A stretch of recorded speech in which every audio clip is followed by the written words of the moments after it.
Cette vieille dame n'a pas eu d'enfant, mais elle a donné tout son amour à élever un lion dans la forêt, donné tout son amour, considère ce lion comme son propre enfant. Mais tout le temps, s'il finit de parler à ce lion, il se retourne à celui. Il ne sait pas, les serpents, tout le temps, les serpents les remarquent pour ça et les contre de lui. Un jour, le serpent l'attaqua sur la route, il dit, la vieille, tu formes mon propre soldat contre moi, tu viens sortir mon propre contrat contre moi. La vieille dit non, ce lion, c'est mon enfant, je dois l'éduquer. Tout le temps, je viens ici pour lui donner l'éducation. Lui, c'est pas quelqu'un qui doit te combattre. Lui, c'est mon enfant. Le serpent dit, la vieille, si tu veux vivre, faut te retourner dire à le petit lion que moi qui a dit qu'il passera plus dans cette route. Là.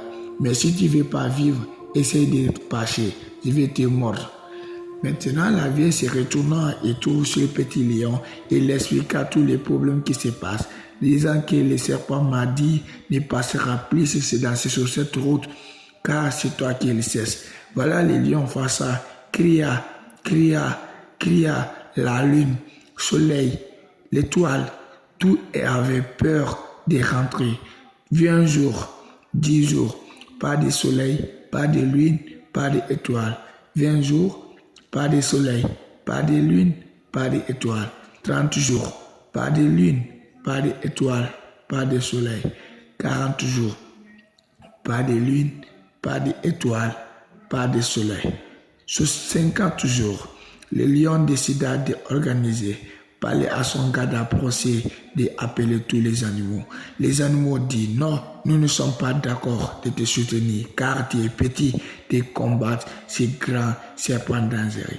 Son garde approché, le petit chien dit, chef, le roi, j'ai obéi ton papa, obéi ta maman, obéi tes frères et sœurs, je vais tout obéir.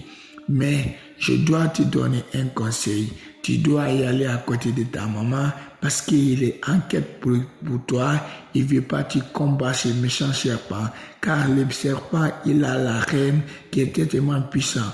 Va à côté de ta maman, tu les calmes. Les moments que ta maman doit dormir, c'est les moments qu'on doit l'attaquer, ce lion, dans cette nuit. On ne laisse pas le matin. Si on laisse le matin, les gens vont venir nous regarder. Le lion obéit à les paroles de son garde approché. Approcha de sa maman, assis à côté de sa maman, commence à parler avec la vieille, avec ses frères et ses sœurs.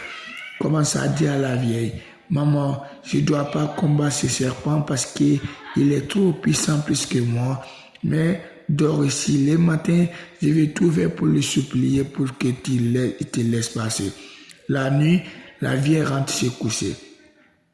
Le petit lion obéira et l'appela le petit lapin de tirer la lune pour que la lumière fixe sur les maisons de sa maman. Appela l'arbre de souffler la cage. Appela lion de garder la cage. Voilà le combat de Classa.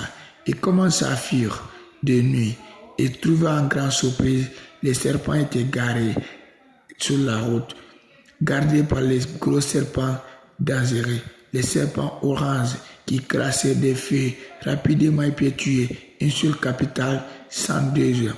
Là-bas, les grandes surprises, un petit oiseau vient ramasser ces 2 serpents en voyant, passant sur le ciel, passant au Gambie, passant en Amérique, passant en Chine, passant en Gabon, passant en Guinée, passant au Conakry, passant au Sénégal, passant au Nigeria, passant au Chine.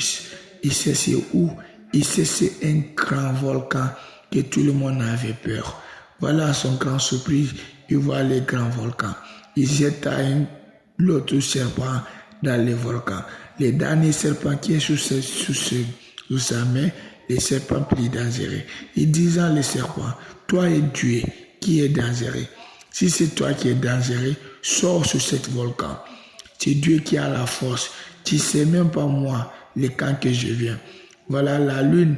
Avant que le soleil sorte, les petits lions obéirent, appelaient les marchands, les animaux, de construire un grand villa pour sa maman dans la forêt, pour que la maman reste en sécurité, pour que la maman reste près d'elle, parce que la vieille s'inquiète d'elle tout le temps.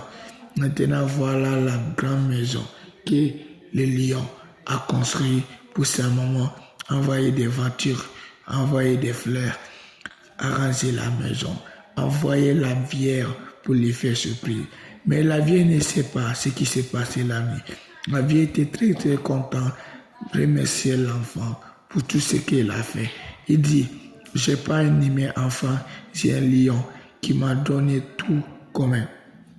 À leur surprise, il envoie des deux serpents. Grands serpents commencent à les frapper. La vieille n'a pas le cœur de frapper les serpents parce qu'elle a pitié. Voilà, les serpents commencent à pleurer. Disent à la vieille, pardonne-moi, ne me tue pas. La vieille dit, toi et qui Dieu qui a la force. Le code que tu prends, qui c'est un petit code, c'est lui qui va t'attacher. Voilà, obéis Dieu et tu laisses toujours plus calme. Ne fais pas du mal à les gens, car c'est Dieu qui sait faire tout dans ce monde. Merci.